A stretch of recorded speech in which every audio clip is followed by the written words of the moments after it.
희생 다하도록 기도하리라. 주께 맡긴 나의 생애 영원하리라. 기도는 우리의 아침 빛으로 인도하리. 앞이 캄캄할 때 기도 잊지 마세요.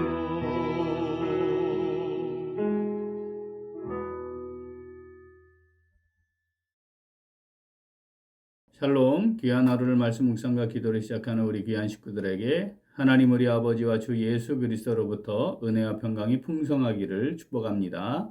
오늘 묵상하실 말씀 에베소서 5장 15절에서 21절 같이 읽겠습니다. 그런즉 너희가 어떻게 행할지를 자세히 주의하여 지혜 없는 자 같이 하지 말고 오직 지혜 있는 자 같이 하여 세월을 아끼라. 때가 악하니라. 그러므로 어리석은 자가 되지 말고 오직 주의 뜻이 무엇인가 이해하라. 술 취하지 말라. 이는 방탕한 것이니 오직 성령으로 충만함을 받으라. 시와 찬송과 신령한 노래들로 서로 화답하며 너희의 마음으로 주께 노래하며 찬송하며 범사에 우리 주 예수 그리스도의 이름으로 항상 아버지 하나님께 감사하며 그리스도를 경외함으로 피차 복종하라. 아멘. 의와 진리의 거룩함으로 지으심을 받은 새 사람을 입은 빛의 자녀들은 매일 새롭게 주어지는 삶의 시간들을 맞이하며 어떻게 행해야 할까 이것을 자세히 주의하는 지혜로운 사람으로 살아가야 합니다. 지혜로운 사람으로 살아가는 방법은 세월을 아끼는 것인데 세월을 아껴야겠다 이러한 생각과 판단의 근거는 우리가 지금 살고 있는 때가 악하다라고 하는 것을 인식하는 것에 있다 했습니다. 세월을 아낀다는 것은 내게 주어진 시간들을 하나님이 주시는 기회로 여겨서 그것을 잘 활용하여 하나님의 뜻을 이루어가는 삶을 사는 것이다. 우리가 함께 묵상했습니다. 자, 주의 뜻이 무엇인지 잘 이해하면 주의 뜻에 순종하는 삶을 살아갈 수 있는데 자, 18절부터 21절까지는 그렇게 주의 뜻이 무엇인지 이해하는 삶이 어떠한지에 대해 실제적인 말씀을 우리에게 하십니다. 오늘은 그 첫 번째로 18절 말씀 함께 묵상하겠습니다. 자, 18절 같이 읽겠습니다. 술 취하지 말라. 이는 방탕한 것이니 오직 성령으로 충만함을 받으라. 아멘. 자, 주의 뜻이 무엇인가 잘 이해하고 살아가는 그 삶은 어떤 것인가? 자, 18절 첫 번째 말씀은 술 취하는 것, 이게 방탕한 것임을 알고 성령으로 충만함을 받으며 살아가는 것입니다. 자, 21절까지의 내용을 한번 보면 영적으로 신앙적으로 어떻게 해야 하는지에 대한 내용을 기록하고 있는데 18절 지금 묵상할 요 18절에만 금지 규정이 있습니다. 나머지는 하라 이렇게 되어 있는데 요거는 하지 말아라 유일하게 있는 것인데 그 유일한 것이 바로 술 취하지 말아라입니다. 고린도전서 6장 그리고 갈라디아서 5장을 읽어보면 술에 취하는 것을 엄히 금지하고 있습니다. 그러면서 거기에는 어떻게 표현되고 있냐면 하나님의 나라를 유업으로 받을 수 없는 것이다. 아주 중대한 죄임을 기록을 하고 있습니다. 자, 본절에서는 술에 취하면 전인격이 마비되어 통제력을 상실하는 것, 이것을 성령으로 충만함을 받은 것과 같은 개념으로 해서 비교를 하고 있습니다. 그래서 이 술 취함은 방탕한 것이다. 이렇게 오늘 본문이 말씀하죠.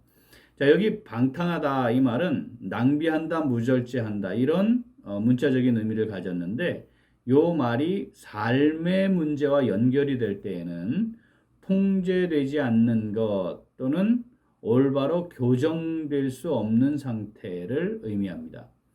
자, 술 취하는 것은 방탕한 것, 그러니까 즉 인간의 삶 전체를 완전히 파괴시키는 심각한 범죄임을 아주 명확하게 표현하고 있는 것이죠. 자, 동시에 새 사람을 입은 빛의 자녀로 살아가는 거룩한 성도들을 향해서 술에 취하지 말고 성령의 충만함을 받아야 한다. 성령의 충만함을 받는 것은 바로 너희들이 술에 취해서 완전히 술에 장악되어 있는 것처럼 성령에 의해 완전히 장악되어 있는 상태와 같은 것이란다. 그러니까 성령의 충만함을 받아야 한다. 이렇게 말씀합니다. 이 성령의 충만한 모습을 실제로 표현을 사도행전 2장의 오순절에 성령의 충만함을 입은 성도들을 향해 새 술에 취했다. 이렇게 반응하기도 했었죠. 자, 소극적으로는 술에 취하지 않으면 되는 것이지만 적극적으로는 어떻게 해야 된다고요? 성령의 충만함을 받아야 합니다. 자, 우리의 하나님께서 우리에게 실제적으로 첫 번째로 주신 우리가 이해해야 할 주의 뜻이 무엇인가 이해하라 이렇게 17절에 말씀하시고 첫 번째로 등장하는 28절 말씀에서 우리에게 말씀하시는 것은 성령의 충만함을 받는 것입니다. 18절 본문 말씀 한 번 더 읽어봅니다. 술 취하지 말라 이는 방탕한 것이니 오직 성령으로 충만함을 받으라. 아멘. 오늘 이 말씀 내게 주시는 말씀으로 받아 묵상하며 순종하는 성도는 어떻게 할까요? 같이 읽습니다. 성령의 통제하에서 주의 뜻을 따라 행합니다. 한 번 더. 성령의 통제하에서 주의 뜻을 따라 행합니다. 제가 교회 사역 38년간 하지 않았습니까? 지속적으로 질문을 받고 답을 하고 또는 종종 토론을 하게 되는 주제. 그게 바로 목사님, 술을 마시는 게 죄입니까? 이런 문제입니다. 그때마다 제가 성도들에게 해준 답변 중에서 앞에서 언급한 말씀들로 답을 해 주었습니다. 자, 일단 술 취하는 것, 그거는 성경이 명확하게 규정합니다. 방탕한 것이라고 합니다. 또 하나님의 나라를 유업으로 받을 수 없는 것이고 술 취하는 자들과는 친구로 사귀지 말라는 말씀까지 있습니다. 그러니까 술 취하는 것, 그건 절대로 안 되는 것이죠. 그건 명확하게 규정합니다. 자, 그렇다면 술 취하지 않으면 그럼 됩니까? 이런 질문에 대해서 술을 마시는 사람 중에 술에 취하지 않는 사람, 그거 참 쉽지 않습니다. 그럼 목사님 취하지만 않으면 되겠습니까? 그러면 취하지 않는 범위에서는 마셔도 되는 거죠? 이렇게 질문을 또 합니다. 그러면 제가 이렇게 답합니다. 신앙 수준이 노아 정도면 내가 정말 술을 마실 수 있을까, 마셔도 될까 고민하셔야 합니다. 이렇게 답을 하죠.